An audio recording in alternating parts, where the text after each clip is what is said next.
The blood-red sun dipped low on the horizon, casting long shadows across the Wyoming territory as Vaughn Yeardley guided his tired horse along the dusty trail toward Cheyenne. The year was 1878, and the promise of new beginnings had drawn him west like so many others, though the land had proven to be as unforgiving as it was beautiful. Dust caked his weathered skin and settled in the creases of his leather vest as he squinted against the fading light, nearly missing the small form huddled on the roadside ahead. Vaughn pulled back on the reins, bringing his chestnut mare to a halt. The figure was a woman, curled on her side in the dirt, her dress torn and smudged with dust. Her face was partially hidden beneath a cascade of auburn hair, but he could see she was breathing. Relief washed through him. She was alive, at least. He dismounted in one fluid motion, his boots stirring up dust as he approached her cautiously. With gentle movements, Vaughn knelt beside the woman. Her face was delicate despite the grime that covered it, her skin pale against the earth beneath her. A bruise was forming along her cheekbone, and dried blood clung to a small cut on her forehead. "Miss," he called softly, not wanting to startle her. When she didn't respond, he reached out a tentative hand to her shoulder. "Miss, can you hear me?" Her eyelids fluttered but didn't open. She was clearly exhausted, perhaps injured beyond what he could see. Vaughn glanced around, seeing no sign of a horse or wagon that might have belonged to her.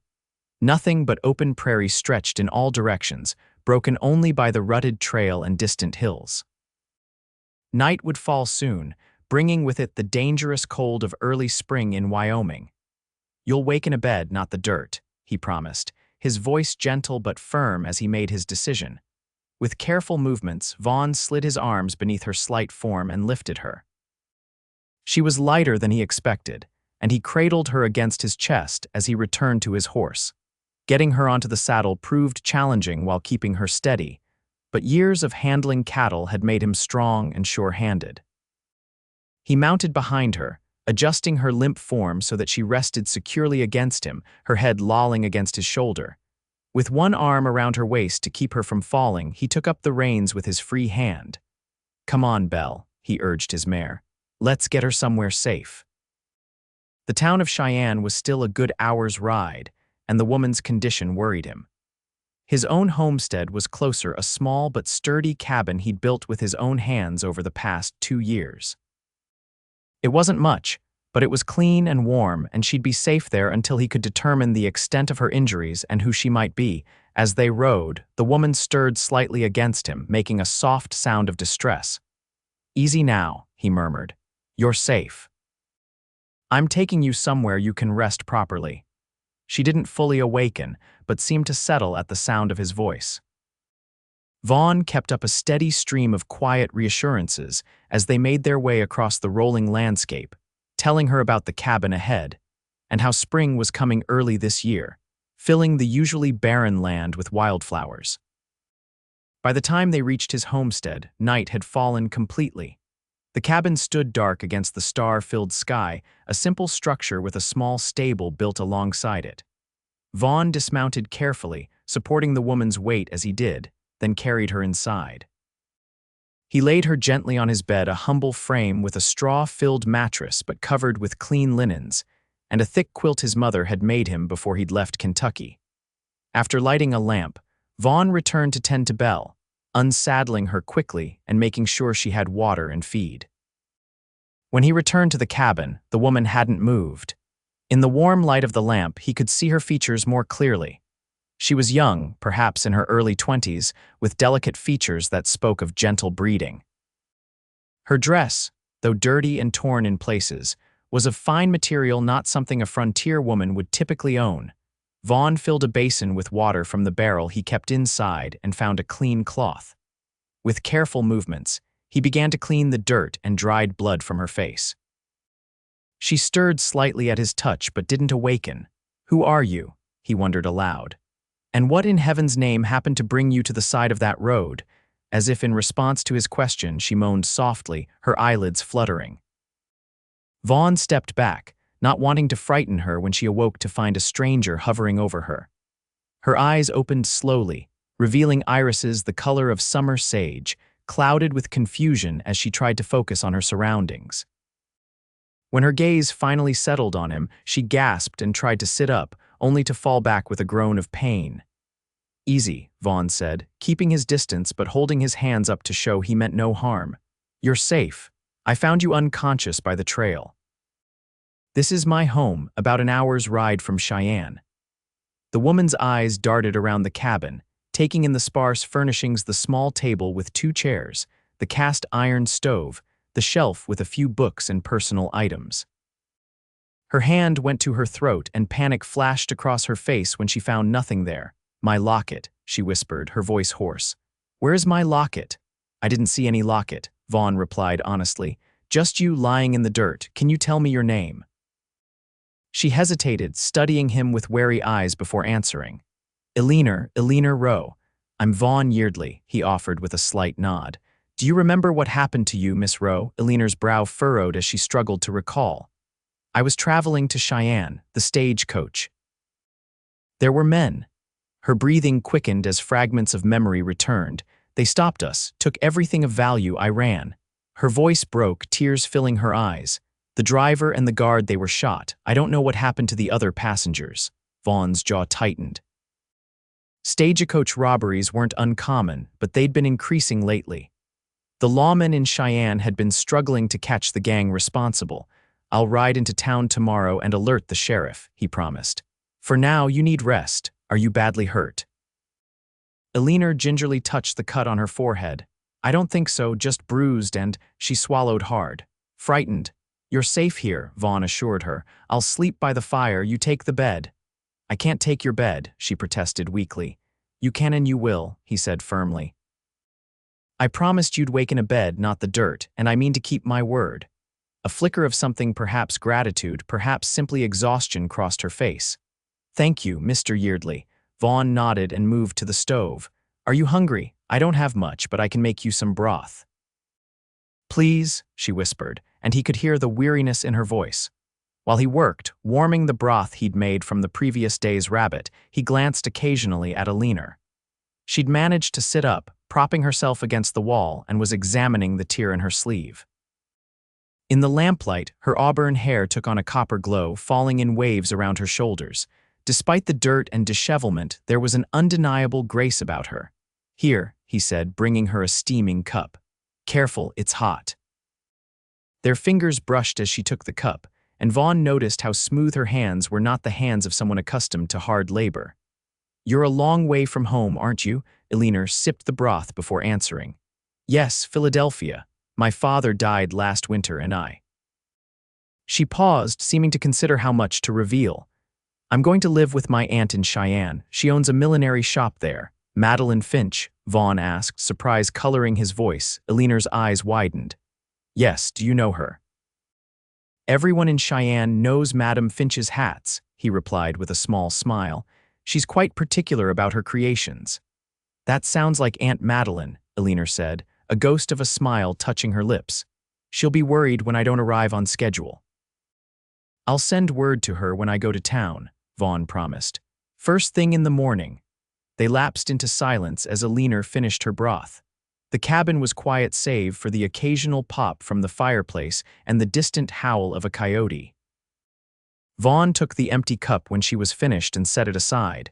"You should try to sleep," he suggested. "It's been a long day for you."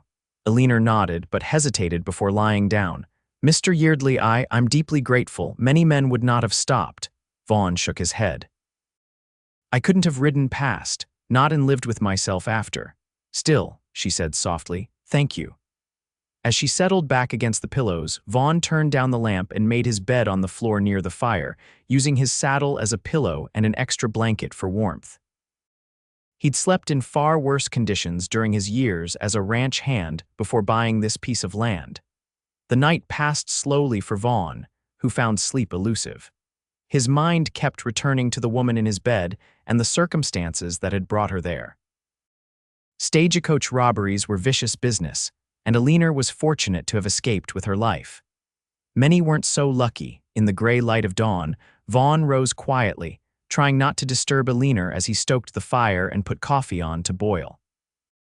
He needed to check his small herd of cattle, and then ride into Cheyenne to notify both the sheriff and Madeline Finch of Eleanor's situation.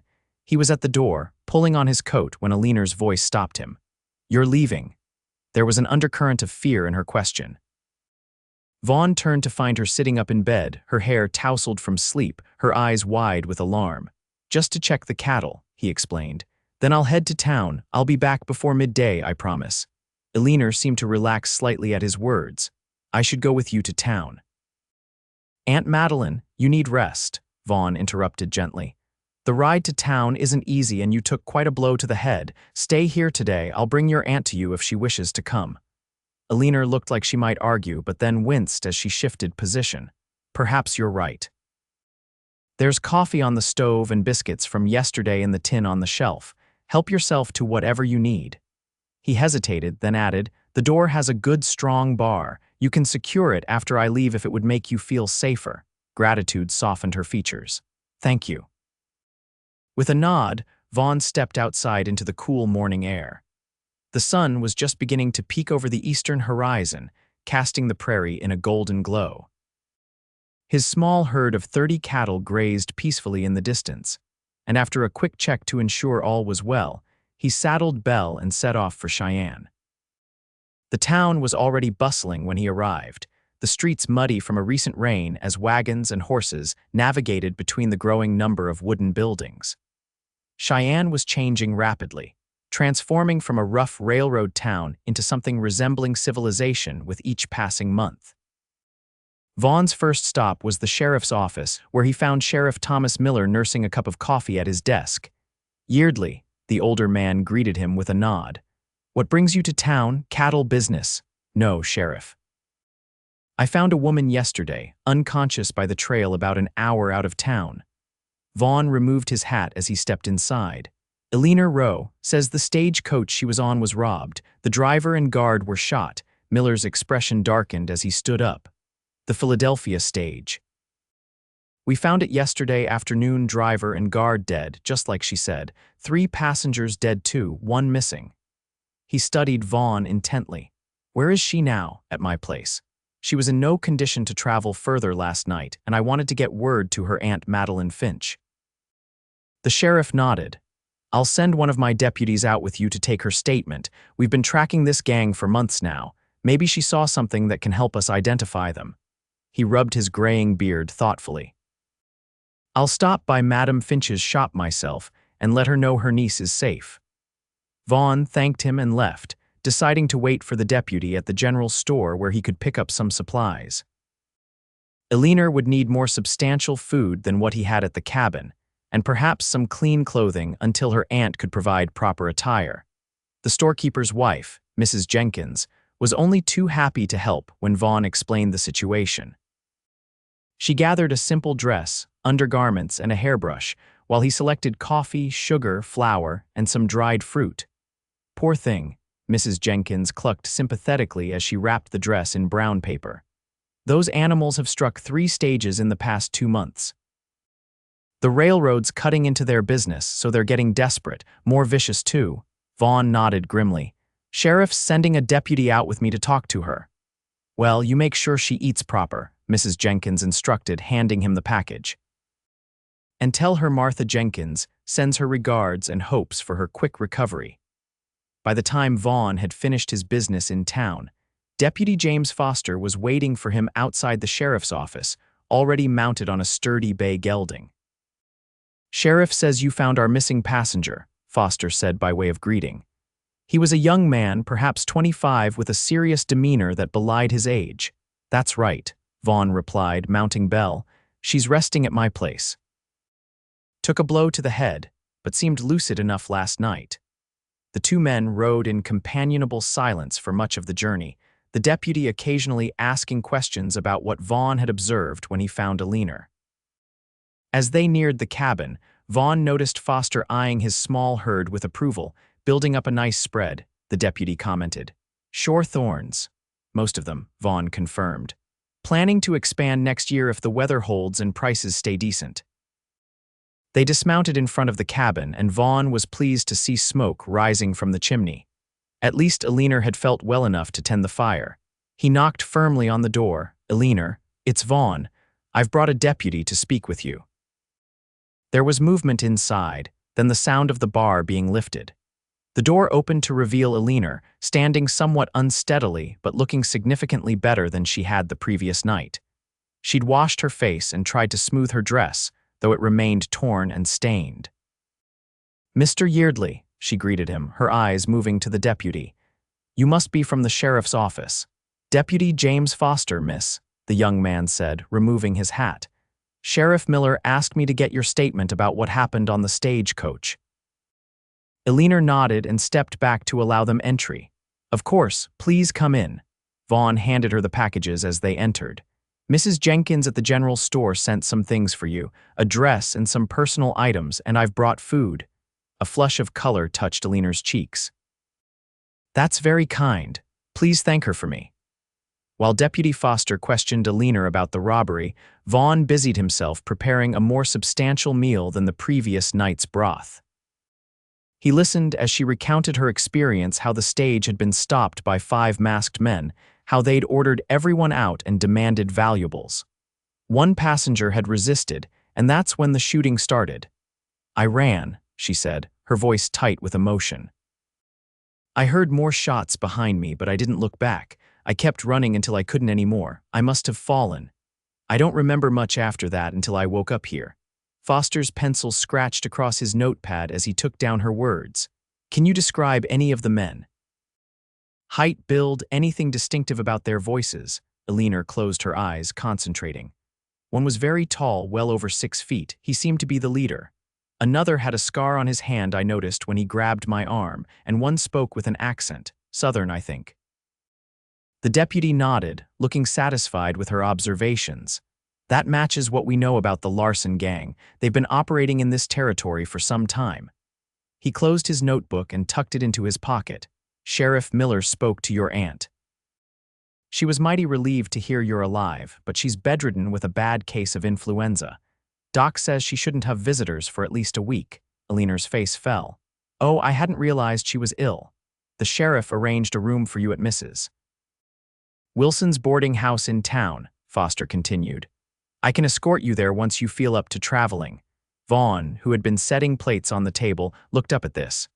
For some reason, the thought of Eleanor leaving so soon caused an unexpected twinge in his chest. "There's no rush," he found himself saying. "Miss Rowe is welcome to stay here until she's fully recovered or her aunt is well enough to receive her." Both Eleanor and the deputy turned to look at him with surprise. "That's very generous, Mr. Yeardley," Eleanor said carefully, "but I couldn't impose on you further." "It's no imposition," Vaughn insisted. "I've got the space and it's peaceful here. Might be better for recovery than a busy boarding house in town." Deputy Foster glanced between them, a knowing look crossing his face. "It's not exactly proper, a young woman staying unchaperoned with a bachelor, but," he shrugged, "these are unusual circumstances, and Yeardley here is known to be honorable." "I'll sleep in the stable," Vaughn offered quickly. "You can have the cabin to yourself." Eleanor seemed to waver, glancing around the simple but comfortable space. "If you're certain it wouldn't be an imposition." "I'm certain," Vaughn said firmly. After Deputy Foster had gone, promising to return in a few days to check on Eleanor and bring any news of the investigation, they sat down to the meal. Vaughn had prepared a simple but hearty stew with fresh biscuits. "You didn't have to offer your home to me," Eleanor said quietly as they ate. "The boarding house would have been fine." Vaughn looked up from his plate, meeting her eyes. "Town's noisy, full of curious folks who'd be pestering you with questions. Thought you might appreciate some peace." A small smile touched her lips. "You're very perceptive, Mr. Yeardley." "Vaughn," he corrected gently. "If you're staying here, we might as well dispense with formalities." "Vaughn," she repeated, and something about the way she said his name made his heart beat a little faster. "Then you must call me Eleanor." Their eyes held for a moment longer than necessary before Vaughn looked back down at his plate. "How's your head feeling today?" he asked, changing the subject. "Better," she admitted, "though I'm still quite tired." "Rest is what you need then." "I've got work to do with the cattle this afternoon, but you make yourself at home. There are a few books on that shelf if you get bored." Eleanor nodded, her gaze drifting to the small collection. "You like to read." "When there's time," Vaughn replied with a slight shrug. Winter evenings get long out here. After they'd finished eating, Eleanor insisted on helping with the dishes despite Vaughn's protests. As they worked side by side at the small basin, he became acutely aware of her presence, the faint scent of lavender that somehow clung to her, despite her ordeal, the graceful movement of her hands, the soft sound of her breathing. "I'll move my things to the stable," he said when they'd finished, suddenly needing some distance to clear his head. "You'll be comfortable here." "I still feel terrible about taking your home," Eleanor said, following him to the door. Vaughn turned, finding her closer than he'd expected. "Don't. I've slept under the stars plenty of times. The stable's practically luxury compared to that." He reached for his hat, hanging on a peg by the door. "Bar the door when I'm gone. I'll knock 3 times when I return so you'll know it's me." Eleanor nodded, her sage-green eyes searching his face. "Thank you, Vaughn, for everything." He simply nodded, not trusting himself to speak, and stepped outside into the afternoon sunlight. The next few days fell into a surprisingly comfortable rhythm. Vaughn would rise before dawn to tend to the cattle and other chores, returning to the cabin for breakfast, which Eleanor insisted on preparing. They would share the meal in companionable conversation before Vaughn returned to his work, and Eleanor occupied herself with reading or small domestic tasks she'd taken upon herself, like mending Vaughn's spare shirts or baking bread in the small oven. In the evenings, they would sit by the fire, talking until the hour grew late. Vaughn found himself telling Eleanor about his life, how he'd left Kentucky at 19, working as a ranch hand throughout Colorado and Wyoming, saving every penny until he could afford his own small piece of land. How he dreamed of building a successful cattle operation, perhaps even a proper house someday. Eleanor, in turn, shared stories of her life in Philadelphia, her father's bookshop, where she'd spent countless hours as a child, the piano lessons her mother had insisted upon, the society events that had never quite appealed to her restless spirit. "Father's death changed everything," she explained on the 3rd evening, her fingers absently tracing the wood grain of the table. "The shop had to be sold to pay his debts, and Mother, she's remarried now to a banker who has no interest in having his new wife's grown daughter underfoot." "So your aunt offered you a home," Vaughn surmised. Eleanor nodded. "And work in her shop. I've always had a knack for design," she says. A small smile played at her lips. "Perhaps in time I'll have my own millinery business." "I've no doubt you would excel at it," Vaughn said sincerely. The firelight caught the gold highlights in her hair as she looked up at him, her expression softening. "You've been so kind to me, Vaughn. I don't know how I'll ever repay you." "There's nothing to repay," he assured her. "Anyone would have done the same." "No," she said quietly, "not anyone." On the 5th day of Eleanor's stay, Deputy Foster returned with news. The Larson gang had been spotted near Laramie, and a posse was in pursuit. Eleanor's description of the men had helped confirm their identities, and her locket had been recovered among the stolen items found in their last campsite. "Sheriff asked me to return this to you," Foster said, handing her a delicate silver locket. Eleanor's eyes filled with tears as she took it, her fingers trembling slightly. "I never thought I'd see it again. It was my grandmother's." "You're lucky," Foster said soberly. "Most of the passengers' belongings were already gone, sold, or gambled away, most likely." As she clasped the locket around her neck, Vaughn noticed the way her entire demeanor changed.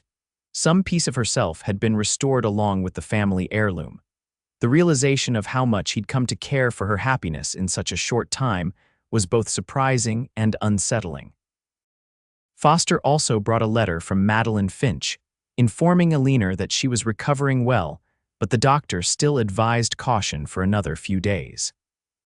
She expressed her deepest thanks to Vaughn for his care of her niece and invited him to visit her shop, once Eleanor was settled so she could thank him properly. After the deputy had gone, promising that someone would come to escort Eleanor to town once her aunt was well enough to receive her, a strange melancholy settled over the cabin. The knowledge that their time together had a definite end date hung in the air between them. "I should check the fence line in the north pasture," Vaughn said, reaching for his hat. "Found a breach there yesterday. Might be a while before I'm back." Eleanor nodded, her fingers still absently touching the locket at her throat. "I'll have supper waiting." The physical labor of repairing fence posts gave Vaughn the opportunity to work through the conflicted emotions that had been building within him. In less than a week, Eleanor Rowe had somehow become important to him in ways he couldn't fully articulate. The thought of her returning to town, to a life that had no place for a struggling rancher like himself, left a hollow feeling in his chest. It was foolish, he knew. She was a city-bred woman of education and refinement, temporarily displaced but destined to return to a world of society and comfort. He had nothing to offer but hard work and simple living on the edge of the wilderness. And yet, the way she smiled when he entered the cabin, the genuine interest she showed in his modest ambitions, the easy conversation that flowed between them, all of it had kindled a hope he knew better than to nurture. The sun was setting by the time Vaughn returned to the cabin, his body aching from the day's labor but his mind no clearer than when he'd left. As promised, he knocked 3 times before entering. The scene that greeted him stopped him in his tracks. Eleanor had transformed the simple cabin with her feminine touches, wildflowers in a tin can on the table, the surfaces polished to a shine, the bed neatly made with his quilt folded in precise corners. She stood by the stove, her borrowed dress cinched at the waist with a length of ribbon he recognized from one of his packages, her hair swept up in a simple but elegant style. "Welcome back," she said, a warm smile lighting her face. "I hope you're hungry." "I found some dried apples and made a cobbler to go with the stew. It smells wonderful," Vaughn managed, suddenly acutely aware of his dirt-streaked clothes and unshaven face. "I should clean up first, of course. There's warm water in the basin. I thought you might appreciate it after working all day." The thoughtfulness of the gesture touched him deeply. As he washed away the day's grime, Vaughn found himself wondering if this was what it might be like to have a wife, someone to return to each evening, someone who cared about his comfort and shared his table. Someone like Eleanor. The thought should have alarmed him. He'd been content with his solitary existence until now, focused solely on building his ranch. But instead, it settled in his heart like a seed taking root, impossible to dislodge. Supper was a pleasant affair, with Eleanor sharing stories of her attempts to adapt his simple recipes with the limited ingredients available. Her laughter filled the cabin as she described her first disastrous attempt at biscuits, and Vaughn found himself laughing with her, the earlier melancholy temporarily forgotten. As they sat by the fire afterward, a companionable silence fell between them. Eleanor was mending one of his shirts, her nimble fingers working the needle with practiced ease. Vaughn watched her, mesmerized by the domesticity of the scene. "You'll be returning to town soon," he said finally, his voice low. Eleanor's hands stilled, but she didn't look up. "Yes. Aunt Madeline says perhaps in 2 days if her health continues to improve." Vaughn nodded, though she wasn't looking at him to see it. "You'll be glad to have proper accommodations again, and clothes that fit." Now she did look up, her eyes meeting his directly. "I've been quite comfortable here, Vaughn, more than I expected to be." There was something in her gaze that made his heart beat faster. "It's a simple life," he said carefully. "Nothing like Philadelphia, I imagine." "No," she agreed softly, "nothing like it. But there's an honesty to it that I find appealing." Vaughn leaned forward slightly, his elbows on his knees. "Eleanor," a sudden gust of wind rattled the cabin windows, and Eleanor startled, dropping her sewing. Outside, the evening calm had given way to an ominous darkening of the sky. "Storm's coming," Vaughn said, rising to his feet. "I need to check on the cattle and make sure everything's secure. Stay inside." He grabbed his coat and hat, stepping out into the rapidly cooling air. The wind had picked up considerably, carrying the scent of impending rain. In the distance, lightning flashed, illuminating the gathering clouds. It was going to be a bad one, the kind of spring storm that could scatter cattle or flood the lower pastures if he wasn't careful. Working quickly, Vaughn moved his small herd to higher ground and secured loose items around the homestead that might blow away. The first heavy drops began to fall as he finished, quickly becoming a steady downpour that soaked through his coat within minutes. By the time he made it back to the cabin, he was drenched to the skin and chilled to the bone. Eleanor opened the door at his knock, her eyes widening at his bedraggled appearance. "Goodness," she exclaimed, pulling him inside. "You're soaked through. Come by the fire immediately before you catch your death." Vaughn stood dripping on the floor, reluctant to move further into the clean cabin. "I'll get everything wet." "That hardly matters," Eleanor insisted, helping him remove his sodden coat. "Your health is more important than a little water on the floor." She bustled around him, bringing a towel for his hair and stoking the fire to a roaring blaze. When he dried off as best he could and changed into dry clothes behind the privacy screen Eleanor had fashioned from a blanket, he found her waiting with a steaming cup of coffee, laced with a splash of the whiskey he kept for medicinal purposes. "Drink this," she instructed, pressing the cup into his hands.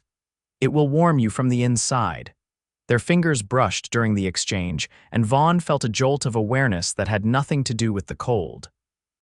Eleanor seemed to feel it too, for a flush crept up her neck, and she quickly stepped back. Outside, the storm intensified, wind howling around the cabin's corners and rain lashing against the windows. Thunder boomed overhead, causing the walls to vibrate with its force. "It's a bad one," Vaughn commented, sipping the fortified coffee gratefully. "Might last all night." Eleanor nodded, glancing nervously at the window as another flash of lightning illuminated the night. "Will the cattle be all right? They'll be fine. I moved them to higher ground, and they know to bunch together for warmth." He smiled at her concern. "They're tougher than they look." A particularly violent gust of wind slammed against the cabin, and one of the shutters broke free, banging repeatedly against the side of the building. "I need to secure that," Vaughn said, setting down his cup and moving toward the door. "Must you?" Eleanor asked, her voice betraying her worry. "Surely it can wait until the storm passes. If I don't, it'll either break the window or tear itself off completely," he explained. "I won't be but a minute." Before she could protest further, he stepped back out into the deluge. The rain was falling sideways now, driven by the fierce wind, and Vaughn had to brace himself against its force as he made his way to the flapping shutter. The wood was slick with rain, making it difficult to grip, but he managed to secure it back into place with the iron hook that had come loose. As he turned to head back to the door, his foot slipped in the mud, sending him crashing to the ground. A sharp pain shot through his ankle as he landed awkwardly, and he bit back a curse. Pushing himself up, he tested his weight on the injured limb and winced. Not broken, he thought, but definitely sprained. Eleanor was waiting anxiously at the door, her face pale with concern as she helped him inside. "You're hurt," she said immediately, noticing his limp. "It's nothing serious," Vaughn assured her, though his ankle throbbed painfully. "Just twisted it a bit in the mud." She helped him to a chair by the fire, then knelt to examine his ankle. Her touch was gentle as she carefully removed his boot, her brow furrowed in concentration. "It's beginning to swell. We should bind it and elevate it." "You know about treating injuries?" Vaughn asked, surprised. Eleanor glanced up at him. "My father insisted I learn basic medical care. He said it was a practical skill every woman should have." She rose and gathered clean cloths and a small jar of salve from her belongings. "This should help with the swelling." As she worked, binding his ankle with efficient movements, Vaughn watched her face in the firelight. Her concern for him was evident in every careful touch, every gentle adjustment of the bandage. When she finished, she helped him move to the bed, ignoring his protests. "You need to keep this elevated," she insisted. "The floor by the fire is no place for a man with an injured ankle." "And where will you sleep?" he asked. "I'll make a pallet by the fire," she said simply. "It's only for tonight." The storm continued to rage outside, rain drumming against the roof and thunder rolling across the sky. Inside, the cabin was warm and dry, the fire casting dancing shadows on the walls. Eleanor had pulled a chair beside the bed and was keeping Vaughn company, both of them listening to the storm's fury. "I've always loved storms," she admitted quietly. "The raw power of them, the way they transform everything. In Philadelphia, I used to sit by my window and watch them roll in over the city. They're less appealing when you've got livestock to worry about," Vaughn said with a wry smile. "But I know what you mean. There's something magnificent about them." Eleanor tucked a strand of hair behind her ear, her eyes reflective in the firelight. When I was a child, my father told me that storms were the sky's way of clearing out the old to make way for something new. That's why everything looks so fresh afterward. Wise man, your father, Vaughn commented. He was, she agreed, a touch of sadness in her voice. He would have liked you, I think. He always valued honesty and hard work above all else. The simple statement warmed Vaughn more than the fire could. I wish I could have met him. Eleanor smiled softly. So do I. Another crack of thunder shook the cabin, and the fire flickered, sending shadows leaping across the walls. In that moment of shared vulnerability, with the storm raging outside and the warmth of the fire inside, something shifted between them, an acknowledgement of feelings that had been growing since the day Vaughn had found her by the road. Eleanor, Vaughn said, his voice low and serious. When you go to town, she met his gaze steadily, waiting for him to continue. I'd like to call on you properly, if you'd allow it. The words came out in a rush, as though he feared he might lose his courage if he hesitated. A slow smile spread across Eleanor's face, brightening her eyes. I'd like that very much, Vaughn. Relief and joy flooded through him, and he reached for her hand, entwining their fingers. I know I don't have much to offer now, but I'm building something here, something that could become SHH, she interrupted gently, squeezing his hand. I don't care about that. What you've shown me in these past days, your kindness, your integrity, your gentle strength, those things matter far more than material possessions. Vaughn brought her hand to his lips, pressing a soft kiss to her knuckles. I never expected to find someone like you out here. And I never expected to be found by someone like you, she replied softly. The storm eventually passed, leaving behind a clean, washed world glistening in the morning sunlight. Vaughn's ankle was still tender, but with Eleanor's help, he managed to complete the essential chores around the homestead.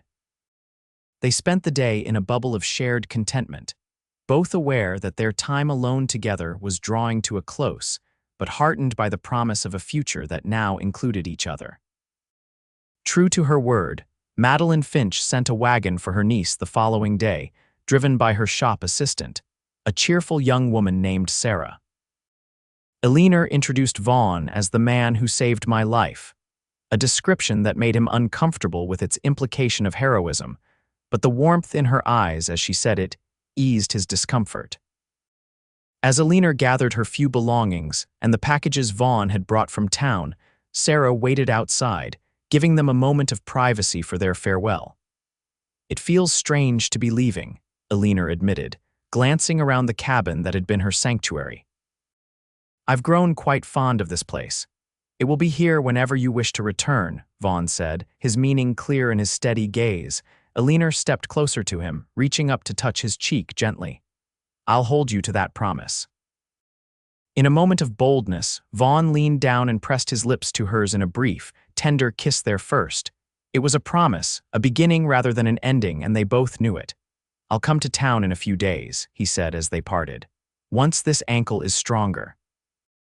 Eleanor nodded, her eyes bright with emotion. I'll be waiting. As promised, Vaughn rode into Cheyenne 3 days later, his best shirt pressed and his hair neatly trimmed.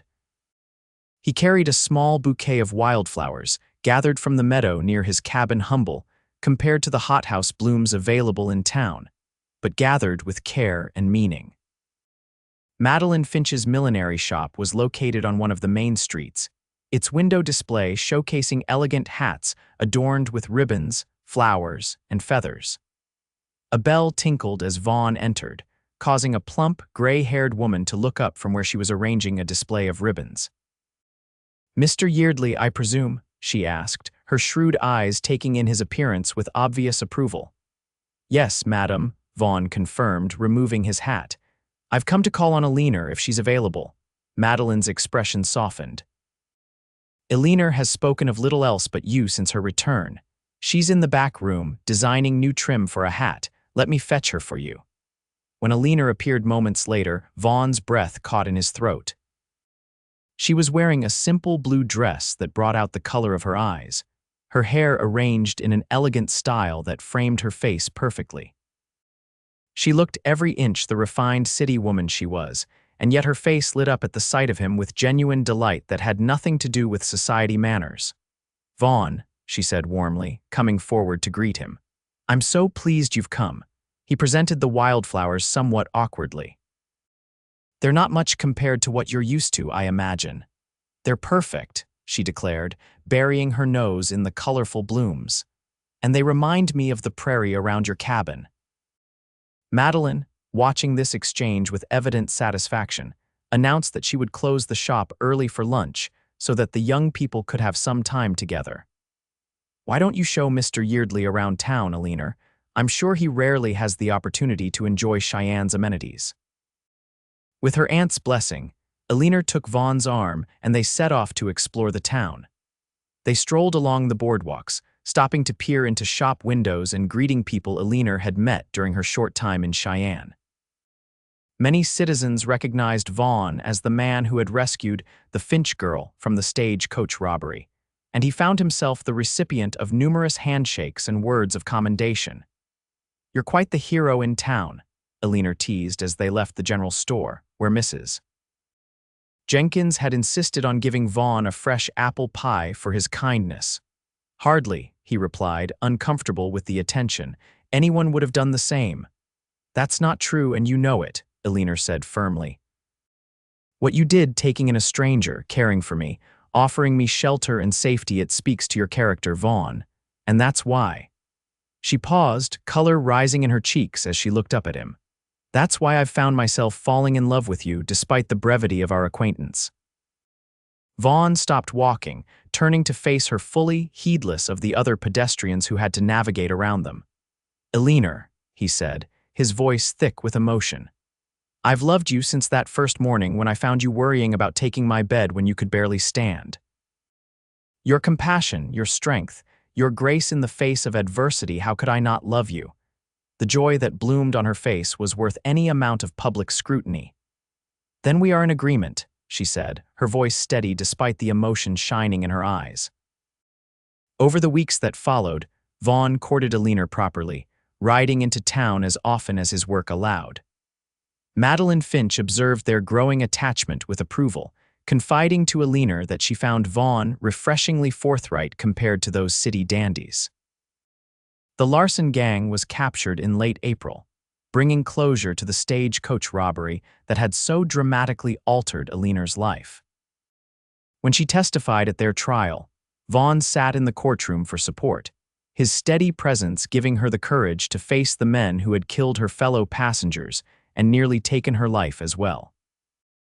By early summer, Vaughn's visits to town had become such a regular occurrence that no one was surprised when he formally asked Madeline Finch for her niece's hand in marriage.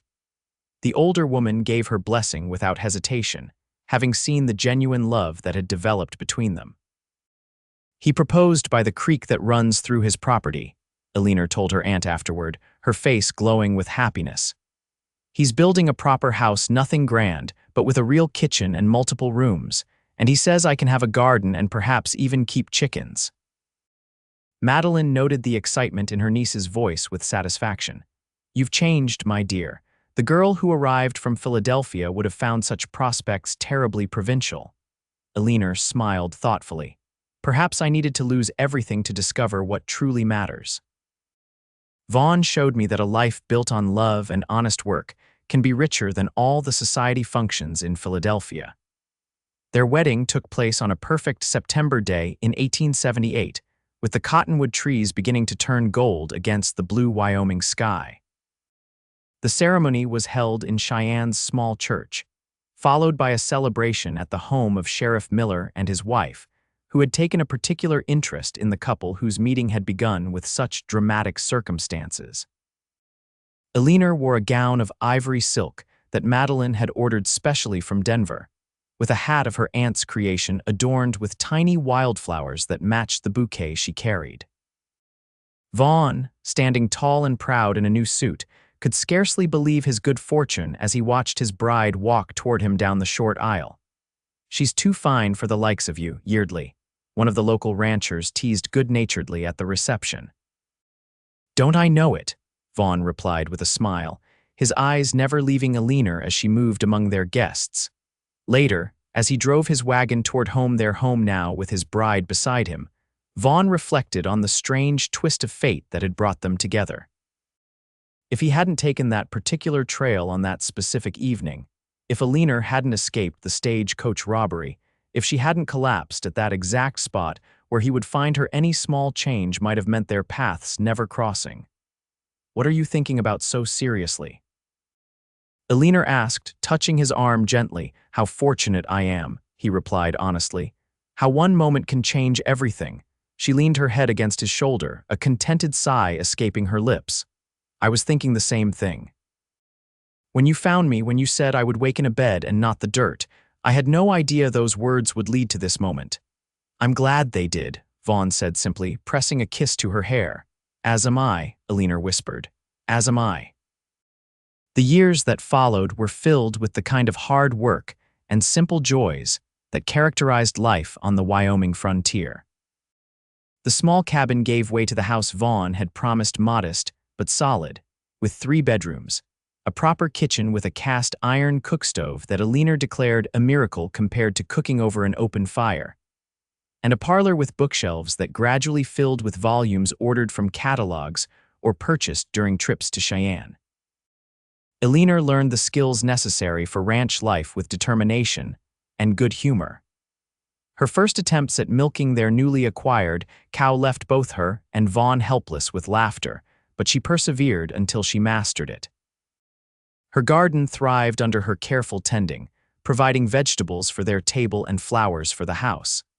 And while she continued to help her aunt in the millinery shop 1 day a week, her primary focus became their growing ranch, and in time, their family. Their first child, a son they named Thomas after Eleanor's father, arrived in the summer of 1880. Vaughn paced anxiously outside their bedroom, while Madeline Finch and the midwife attended Eleanor during her labor, his face breaking into a smile of wonder and relief when he was finally allowed to enter and see his wife cradling their newborn.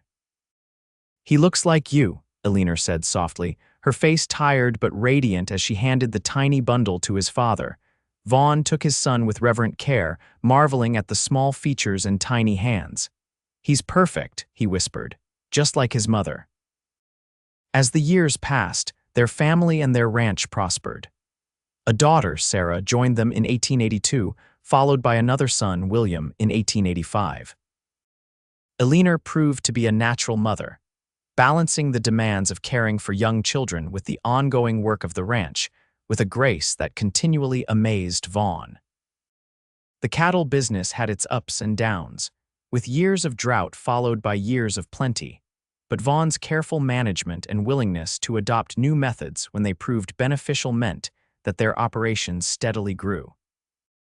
By 1890, the YR Ranch, named for Yeardley Rowe, was one of the more successful operations in the area, with a herd of over 200 cattle, several good horses, and a reputation for fair dealing that brought buyers back year after year. Through it all, the bond between Vaughn and Eleanor only deepened.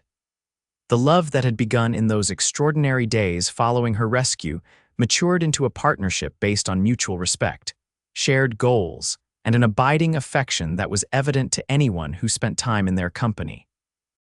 On their 20th wedding anniversary in 1898, with their children growing tall and the 19th century drawing to a close, Vaughn and Eleanor stood on the porch of their home, watching the sunset paint the prairie in shades of gold and crimson. "Would you have believed it?" Vaughn asked, his arm around his wife's waist. "If someone had told you on that stagecoach that in 20 years you'd be standing here, the mistress of a cattle ranch, with 3 children and a garden that's the envy of the county?" Eleanor laughed, the sound as melodious to his ears as it had been when he first heard it. "I would have thought them utterly mad," she admitted. "Philadelphia society girls don't become ranch wives." "You were never just a society girl," Vaughn said, pressing a kiss to her temple. "You were always meant for more than that." She turned in his arms, her face as beautiful to him now as it had been when he'd first seen it, dirty and bruised, beside that dusty road. "I was meant for you," she said simply. "Everything that happened, even the terrible parts, brought me where I was supposed to be." As the last rays of sunlight faded from the sky, Vaughn thought back to that fateful evening, to the words he'd spoken to an unconscious woman he'd found in the dirt, words that had set in motion a lifetime of love and shared purpose. "You'll wake in a bed, not the dirt," he'd promised. And while he'd kept that promise, he could never have imagined how much more would come from that simple act of kindness. "I love you, Eleanor Yeardley," he said, his voice rough with emotion. "More today than yesterday, and not as much as tomorrow." "And I love you," she replied, rising on her toes to kiss him as the first stars appeared in the darkening sky. "Forever and always." In the distance, their cattle lowed softly as they settled for the night, and somewhere in the house, one of their children laughed. The Wyoming wind whispered through the cottonwoods, and their life together continued its steady, blessed rhythm. From a chance encounter on a lonely road to a love that would span decades and create a legacy, Vaughn and Eleanor's story became part of the tapestry of the West, a testament to the power of compassion, courage, and the enduring strength of love that blooms in even the most unexpected places.